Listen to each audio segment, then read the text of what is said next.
आज बहुत दर्शन देने में लेट कर दिया आप। हम तो इंतजार कर रहे थे कि अभी आप 84 कोस की परिक्रमा में है। कब मिलाओगे? मैं आ रहा हूँ। आपका फोन आता रहता है कमल जी। ये आपका वात्सल्य है कि आप कृपा करके दर्शन देने आते हैं। प्रभु जब विशेष अनुग्रह करते हैं तब अपने निज जनों का साक्षात्कार करवाते हैं। भगवान का साक्षात्कार इतना दुर्लभ नहीं है, भगवान अपने लिए सुलभ कहा है।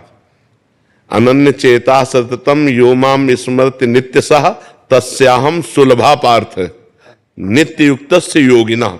मैं सुलभ हूं, लेकिन बोले बहुनाम जन्मनावंते ज्ञानवान माम प्रपद्यते वासुदेवा स्वरमित सम आत्मा सुदुर्लभा।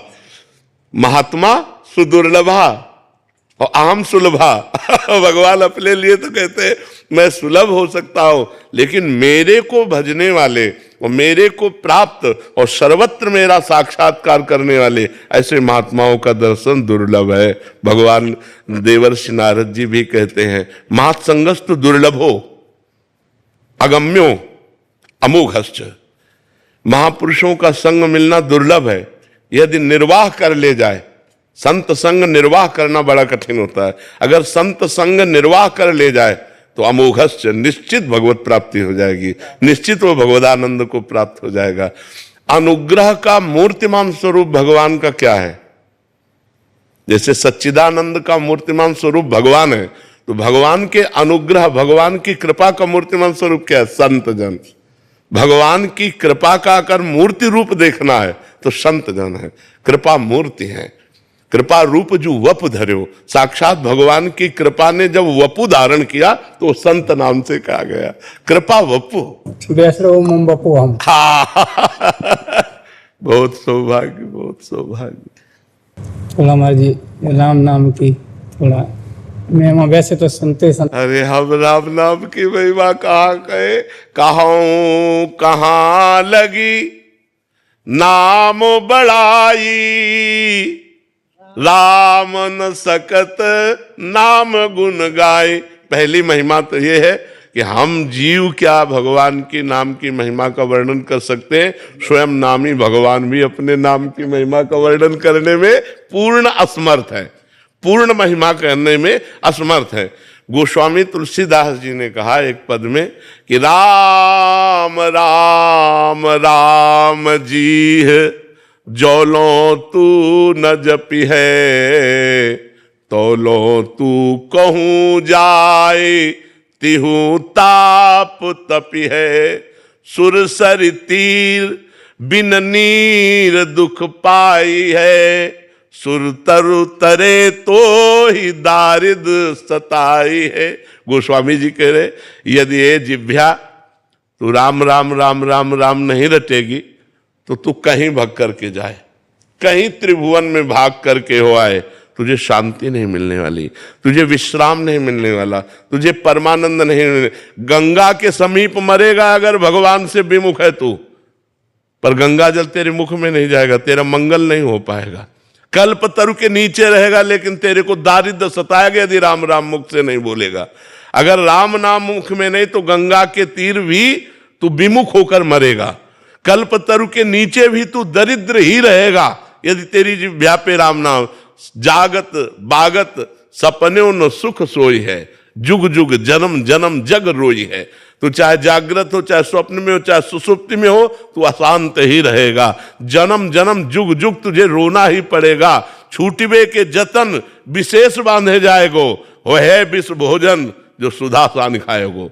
छूटने का प्रयास करेगा तो विशेष बांधा जाएगा यदि राम नाम नहीं है। किस और साधनों का बल शून्य बल है और भगवान के नाम का बल अंक बल है।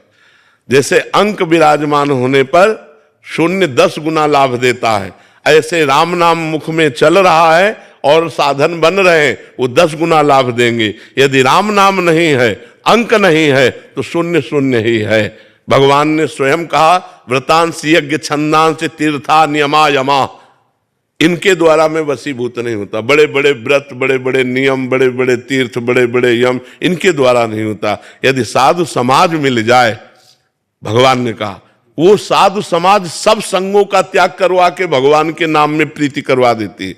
संत संग का यही रंग है कि भगवान प्यारे लगने लगे, भगवान का नाम प्राण प्रिय लगने लगे। हर द्वंद्वों में हमारा नाम छूटे ना, चाहे वो मान हो, चाहे अपमान हो, चाहे निंदा हो, चाहे स्थिति हो, चाहे लाभ हो, चाहे हानि हो, चाहे सुख हो, चाहे दुख हो, लेकिन हमारी जिह्वा राम राम राम राम रट रही है, बस सब कुछ प्राप्त हो गया। गोस्वामी तुलसीदास जी ने कहा, बिगड़ी जन्म अनेक की अब वही सुधरे आज, यदि होई राम को नाम जब तुलसी तज कुसुमाज। यदि हम भगवान श्री राम को अपना प्राण प्यारा प्रीतम मान ले और उनके नाम का निरंतर जप करें और गंदी आदतों का त्याग कर दे, तो जीते जी जीवन मुक्त हैं। अभी जीवन मुक्त है, अभी भगवत प्राप्त है। भगवान से अपना ममत्व और नाम की आसक्ति और दुर्गुण दुराचारों का त्याग, बस इतना ही सब शास्त्रों का सार है। इतने ही सब शास्त्रों का सार है कि दुर्गुण दुराचार का त्याग नहीं हो पाता। कहीं ना कहीं भगवान नाम आश्रय तो लिए हैं, पर दुर्गुण दुराचार का जो त्याग नहीं हो पाता, इसीलिए भगवदानंद की अनुभूति नहीं हो पाती। नहीं तो हर समय तृप्त और आनंद का अनुभव हो, एक तृप्ति, संसार की तरफ से तृप्ति और भगवदानंद का अनुभव हो, केवल भगवद आश्रय पड़े रहने से। और कहीं नाम जप कर रहा है, फिर तो क्या कहना, भगवद आश्रय पड़ा है वो भगवान के संबंध में कि मैं प्रभु का हूं, इतने से ही बात बन जाएगी। गोस्वामी जी ने साधन बाद में बताया है, साध्य पहले बताया है। बिगड़ी जन्म अनेक की सुधरे अबहि आज, होई राम को मैं प्रभु का हूं, मैं भगवान का हूं, इतनी बात हृदय में आ जाए तो वो विश्व पर विजय प्राप्त कर लिया। और कहीं नाम जप करने लगे, फिर क्या कहना। और कहीं दुर्गुण दुराचार का त्याग करके नाम जप कर रहा है तो भगवान को अधीन कर लेगा। सुमिर पवन सुत पावन नामू अपने बस करी राखे। इस चौपाई से बढ़कर और क्या उदाहरण हो सकता है। अपने बस करी राखे, जो परम स्वतंत्र है, जो निरंकुश है, जिनके ऊपर किसी का अधिकार नहीं है, उनको अपने बस में कर लिया। और वो ये कह रहे हैं भगवान स्वयं श्री रामचंद्र जी कि प्रति उपकार करो का तोरा, सन्मुख हो न सकत मन। अधीनता देखिए, सुन सुत तात उरिन में, ऐसा मैं आपका ऋणी हूं, भगवान कह रहे हैं। तो भगवत सेवा और भगवान नाम जप यही जीवन का सार सर्वस्व है जी।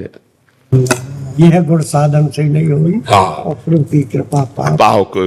संत चरण रज में बड़ी सामर्थ्य महाराज। अगर संतों की चरण रज का सेवन हो तो भगवान के नाम में, रूप में, लीला में, आसक्ति में, धाम में, सब में आसक्ति हो जाएगी।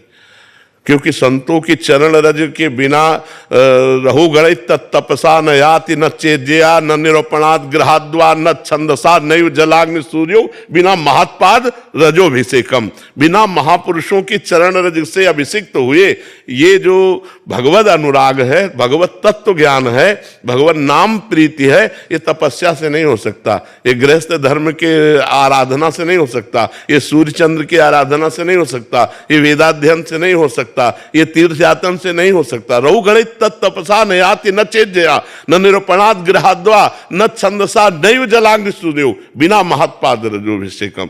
बिना महापुरुषों की चरण रज, तो संतों की चरण रज में लोटे, उनकी जूठन खाए तो अपने आप सब बात बन जाएगी। देवर्षि नारद जी का अनुभव, जब वो 4 महीने संतों की सेवा में रहेला और उनकी जूठन पाई ना, तो अगला जन्म देवर्षि नारद का हुआ, सिद्ध महापुरुष हो गए।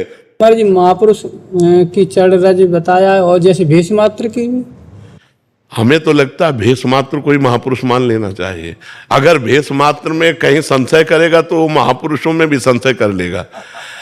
शालिग्राम की बटिया चाहे छोटी हो चाहे बड़ी हो, आज चाहे विराजमान की गई, चाहे 1000 वर्ष पहले पूजल होता है, और शालिग्राम शालिग्राम है। ऐसे वैष्णव मूर्ति है। मात्र आपकी निंदा करेंगे तुम कैसे उन पर? अगर वो निंदा कर रहे हैं तो हमको देखना चाहिए कि क्या निंदा वाले दोष हम में है। अगर नहीं है तो भगवान हमारी परीक्षा ले रहे हैं, हमको सहन करना चाहिए।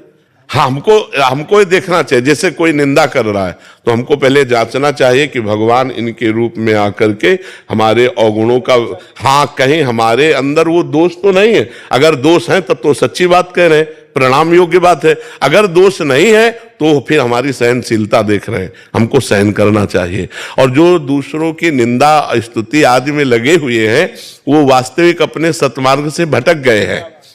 सुनो तात मायाकृत गुण और दोष अनेक, गुण या उभय न देखी। और देखी सो अविवेक, हे तात ये मायाकृत गुण दोष बहुत है, इनका वर्णन करने के लिए हमारे पास समय नहीं। हमें भगवान के गुणानुवाद, भगवान की नाम महिमा, रूप महिमा, लीला महिमा, धाम महिमा। अच्छा, भगवान जिसको जैसे चला रहे हैं वो उतना ही चल पाएगा। प्रभु आज्ञा जेहिका जस आही, सोते भांति रहे सुखलाई। अब जैसे वो उन्होंने भगवान की कृपा को ठुकरा दिया और मनमानी आचरण किए, तो अब फिर राग द्वेष में ही रहेगी वृत्ति, राग द्वेष से ऊपर तो नहीं उठ सकती। और अगर राग द्वेष से ऊपर वृत्ति उठानी है तो भगवान की आज्ञा का पालन करो।